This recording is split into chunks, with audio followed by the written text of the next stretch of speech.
Olá, seja bem-vindo a um boletim especial aqui do Tempo e Dinheiro sobre os preços do leite pagos ao produtor aqui no Brasil. Nesse último levantamento feito pelo CPEA, só para se ter uma ideia, o preço médio do leite cru captado por laticínios no mês de agosto registrou a quarta queda mensal consecutiva e uma queda de 6,8% frente a julho desse ano, para a média de R$ 2,25 o litro. Mas o que está acontecendo? Será que há uma disponibilidade maior de leite aqui no mercado interno? A captação melhorou? Ou as importações estão realmente pesando sobre a composição, formação desses preços? Nós vamos até Piracicaba, ao CPEA, conversar com o Tiago Bernardino Carvalho, que é pesquisador, e conosco está nesta tarde para falar um pouquinho a respeito do mercado do leite. É um prazer falar contigo, Tiago.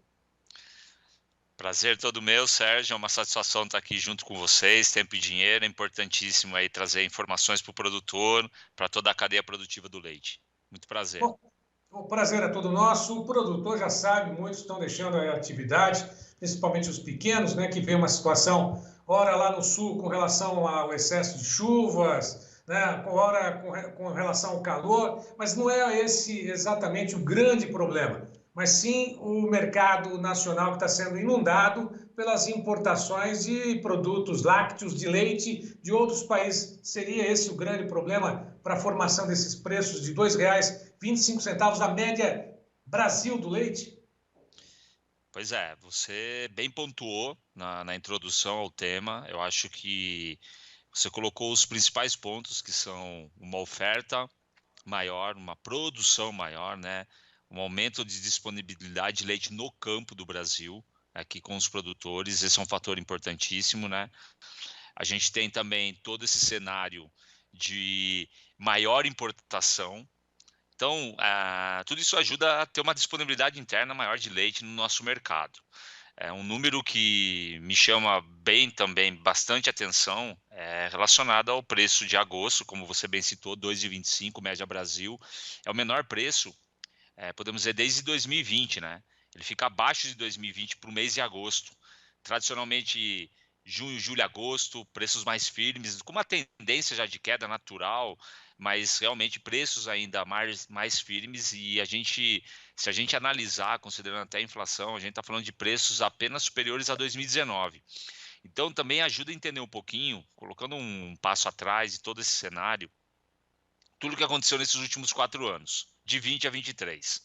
A gente teve uma restrição de produção, a gente teve elevação de custos, a gente teve também um abate de vacas, também que se transformaram em carne. Então, tudo isso facilitou ou formou o que seria o mercado de 23, principalmente pela falta de produção.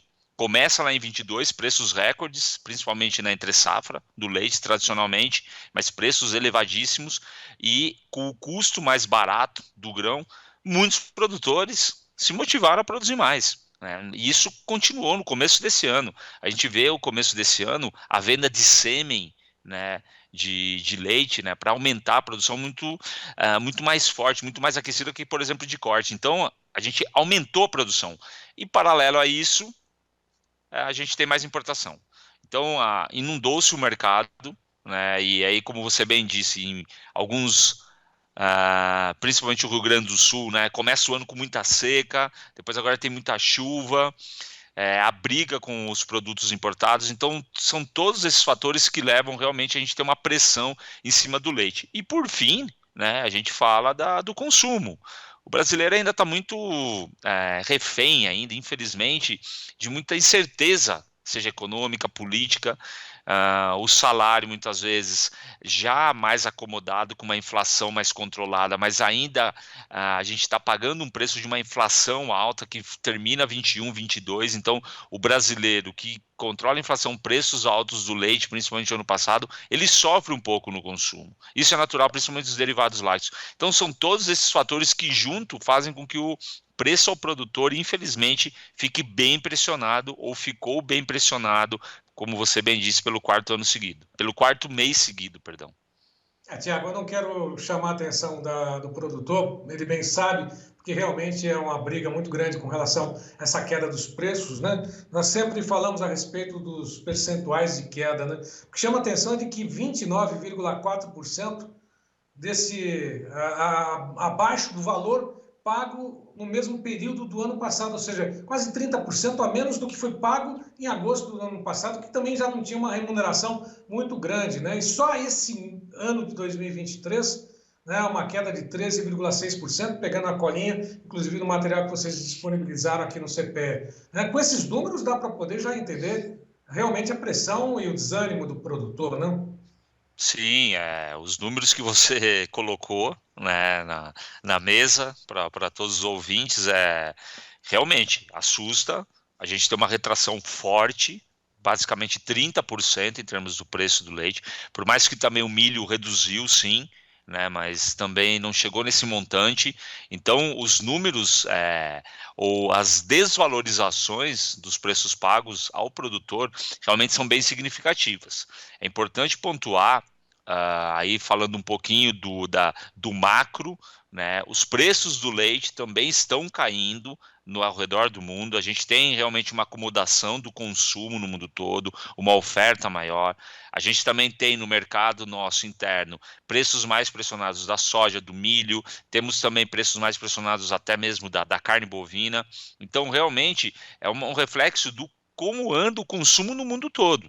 Então, se eu tenho uma oferta maior, seja aqui internamente, seja nos nossos países vizinhos, principalmente Argentina e Uruguai, que são grandes produtores de leite, né, tem uma produtividade interessante, é evidente que eles vão buscar mercados que pagam mais. E nesse caso, o Brasil acaba importando porque a gente tem uma produtividade menor, um pouco mais baixa, obviamente não todos os produtores, mas a gente tem uma produtividade mais baixa, média, em relação a esses países. Daí, realmente, a gente é inundado com esse mercado. Então, os preços desabaram ao longo desses últimos 12 meses, mas principalmente em 23. 196 milhões de litros de leite foram importados pelo Brasil nesse período aqui, equivalente leite, né? 6% a mais do que normalmente o Brasil importa, porque depende dessas importações também. Agora, quando se fala exatamente na expectativa, o produtor está acompanhando esses preços nessa queda, ele sabe exatamente na hora que fechar a conta, está ali, não está batendo, né? Não está tendo aquela margem esperada para poder pagar, né, suas despesas, né? Como é que fica a previsão para os próximos meses? O que tu indica não é muito positiva não, né, Tiago? Não, infelizmente, a gente também nota, né, não chega a ser positiva. A gente tem aí os preços, os próprios derivados, né, que muitas vezes antevêm muitos movimentos. Então, realmente, a gente já vê eles já pressionados, seja o HT, a mussarela, o leite em pó, realmente com uma oferta, como a gente disse, maior. Vale lembrar que os custos reduziram e se estimula. A gente tem que sempre lembrar que a nossa cadeia do leite, existem sempre as grandes produções, as médias produções que realmente vão produzindo um pouco mais. Então, quando a gente olha e a chegada do final de ano, principalmente outubro, novembro e dezembro, com mais chuvas, com uma produção de pasto maior ou uma produção de leite realmente que aumenta, né? Chegamos na safra, então o cenário que se desenha sazonalmente não é o dos melhores quando a gente pensar em preço ao produtor. Então temos já os derivados dando uns sinais aí de pressão, assim como a chegada da safra, que tradicionalmente tem uma pressão, tem uma desvalorização maior no preço do leite. Bom, em relação aos custos de produção, né, são os bravos aí, aqueles que permanecem na atividade, e é sempre essa questão, né? Não vou deixar a atividade, mas às vezes é o único sustento de algumas pequenas famílias, né? Que tem nessa captação de leite, distribuição. É lógico que o médio é aquele que mais sofre nessa situação toda aí, né? O médio produtor. Agora, custos de produção, você falou que diminuíram um pouquinho em relação principalmente ao milho, silagem agora, preparativos. Como é que ficam esses custos operacionais? Os custos vieram de queda, né? Eu acho que é um ponto importante. Se a gente pensar relativamente, né, em agosto comparado a julho, subiu um pouquinho. Teve uma leve alta de 0,25%, os custos que a gente acompanha, mas é importante salientar os preços baixos do milho. Vale lembrar que a gente tem um mercado futuro de milho no Brasil, então já sinalizando, se a gente está falando em média, né, o indicador do milho aqui em São Paulo, algo em torno de 54, 55, a gente já projeta para o ano que vem e olhando o mercado futuro a 62, 63, ou seja, uma valorização.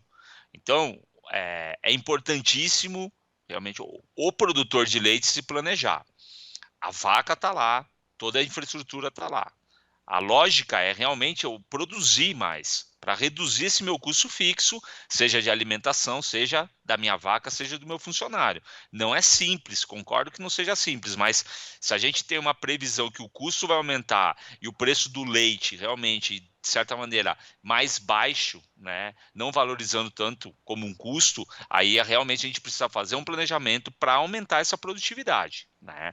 Então a gente vai observar sim produtores mais atentos a esse planejamento, assim como a gente vão ter produtores que ainda vão sofrer com o preço do leite, principalmente devido à importação, mas é importantíssimo uma gestão para melhorar essa produtividade e fazer com que reduza esse custo fixo, né? O litro do leite produzido, né? É importante a gente estar colocando isso para o produtor. Quanto mais ele produzir, mais ele reduz esse custo, e aí não que ele vai ter uma lucratividade maior do que foi os últimos anos, mas ele vai sim melhorar um pouco mais a sua margem. Eu acho que é um momento importantíssimo, por mais que o preço do milho tenha valorizando, ainda o milho está mais barato do que os últimos anos. Então, transformar milho em leite acaba sendo uma oportunidade talvez interessante para o pecuarista leiteiro. Até porque eu estava vendo aqui, colando, né, as informações do CPEA que nos abastecem sempre de preciosos dados a respeito, né, que a alimentação dos animais é o item de maior peso, né, no desembolso anual do produtor, né, corresponde entre 40% a 60% desses custos operacionais. E, ao que tudo indica, podem também sofrer em relação a essas questões voltadas ao clima, né? Porque temos extremos esse ano, né? Não dá para poder saber se aquele produtor lá do Rio Grande do Sul, que hoje recebe a menor remuneração pelo preço do litro, vai ter ou não uma recuperação no poder de aquisição, até mesmo de recomposição dos preços para cobrir esses custos operacionais também. Isso pesa muito, né, Tiago? Pesa 40% do custo sendo alimentação, né? Eles já sofreram bastante no começo do ano, com muita seca, regiões de importantes produtores de leite no Rio Grande do Sul, né? Na divisa lá com Santa Catarina, lá no noroeste do estado, muita seca mesmo. Então, realmente, eles sofreram naquele momento, sofrem agora com a questão das enchentes, etc., né, de muita chuva.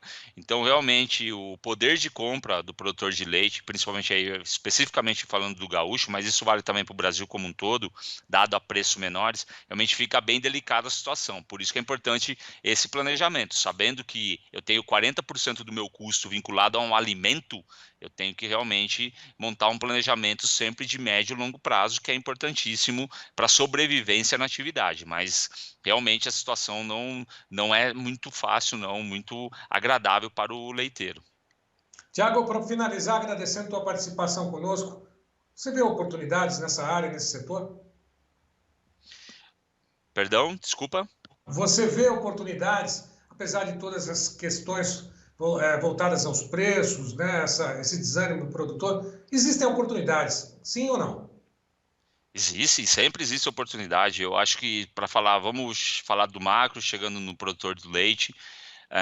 O Brasil tem características importantíssimas, né? Tem vantagens comparativas e vantagens competitivas muito interessantes na produção de alimento, clima, solo, relevo, assim por diante. E especificamente do leite, a gente vem falando que a gente precisa importar, então aí já abre uma brecha, a gente melhorar os nossos fatores de produção. A infraestrutura produtiva, né? A questão de qualificação de mão de obra, a mecanização, tem vários fatores, além de genética, sanidade e nutrição, que a gente pode agregar. A gente realmente é, uma concentração de muitas oportunidades, né, de muitas vertentes para o agronegócio no geral. Mas a pecuária leiteira, ela está embutida nesse agronegócio. Mas só para arrematar, tem muitas oportunidades. Eu acredito que o aumento de produtividade dentro da fazenda leiteira, né, dentro da propriedade, realmente é um cenário importantíssimo aí de longo prazo para a manutenção na atividade. E esse é o potencial, essas são as oportunidades.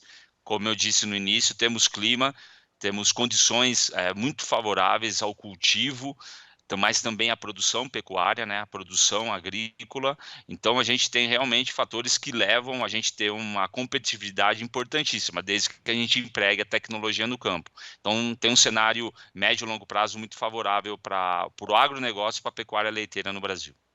Tiago Bernardino de Carvalho, muito obrigado pela tua participação. Um abraço a toda a equipe do CPE. Até uma próxima. Quero contar contigo para que essas informações importantes cheguem até o produtor, principalmente o produtor de leite, que está aqui sempre mandando mensagem: eu vou desistir da atividade, né? Essa é a preocupação que realmente tem fundamento. Mas muito obrigado mais uma vez. Bom início de noite para você e até a próxima. Muito obrigado, eu que agradeço, Sérgio. É sempre muito bom poder trazer informação do mercado pecuário para vocês e a gente fica à disposição, tempo e dinheiro. Parabéns aí pelo trabalho e continuem sempre aí firmes e fortes aí passando informação para toda a cadeia. Um grande abraço a todos. Obrigado.